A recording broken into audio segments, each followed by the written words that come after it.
Sindh online school में अवां खे भली कार। आउं आहियां उस्ताद अमजद अली कलवड़ ऐं अॼु असां पढ़ंदासीं मुतवाज़िन ऐं गैर मुतवाज़िन खुराक। प्यारा ॿारो, जीअं त असां पढ़ी आया आहियूं त मुतवाज़िन खुराक उहा खुराक थींदी आहे जंहिंमें खाधे जा सभई ग्रुप शामिल हुजनि। खाधे जा ग्रुप ही आहिनि: निशास्तो, लहमियात, सणभ, मादनियात ऐं विटामिन्स। असांजे बदन खे सही ऐं मुनासिब तरीक़े सां कमुकार करण लाइ उन्हनि मां हर हिकु शइ जी मुनासिब मिक़दार में ज़रूरत पवे थी। प्यारा ॿारो, छा तव्हांखे ख़बर आहे त सभिनी खाधे जे ग्रुपनि मां खाधे जी शइ खाइण जी ज़रूरत छो पवे थी? जेकॾहिं असीं खाधे जे हिकिड़े ग्रुप मां वधीक शयूं खाऊं ऐं ॿिए ग्रुप मां तमामु घटि शयूं खाऊं त पोइ छा थींदो? जीअं त के खाधे जूं शयूं जहिड़ोक गोश्त, बेज़ा, दालियूं, लहमियात मुहैया कनि थियूं, जेके असांजे बदन जी वाध ऐं उन जी मरमत लाइ तमामु ज़रूरी आहिनि।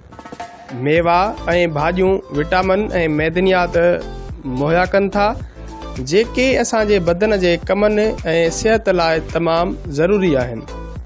अनाज निशास्तो मुहैया कनि था, जिन मां असांजे बदन खे तवानाई मिले थी। मखण ऐं तेल सणभ मुहैया कनि था, जिन मां असांजे बदन खे वॾे मिक़दार में तवानाई मिले थी।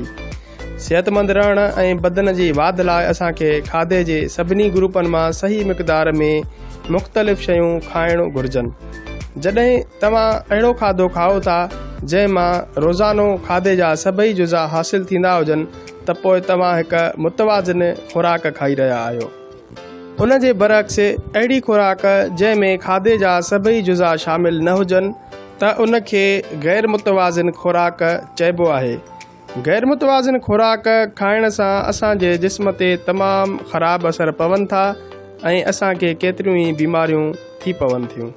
मेरास्मस यानी बदन जो सुकी पवण वारी बीमारी लहमियात जी बेहद खोट जे करे पैदा थींदी आहे ऐं उहा ॼावल ॿारनि ऐं नंढड़नि ॿारनि में पैदा थींदी आहे। उन्हनि जे बदन मां पाणी ख़तमु थी वेंदो आहे, जंहिं जे नतीजे में उन्हनि जो वज़न तमामु घटिजी वेंदो आहे। प्यारा ॿारो, सिहतमंद रहण लाइ असांखे मुतवाज़िन खुराक खाइणु घुरिजे, जंहिंमें खाधे जा सभई ग्रुप शामिल हूंदा आहिनि। उन सां गॾोगॾु वर्ज़िश ऐं सिहत जी हिफ़ाज़त जे उसूलनि ते अमल करणु घुरिजे। प्यारा ॿारो, अॼु जो क्लास हिते पूरो थियो ऐं मिलंदासीं ॿिए क्लास में। तेसीं ताईं अल्लाह हाफ़िज़।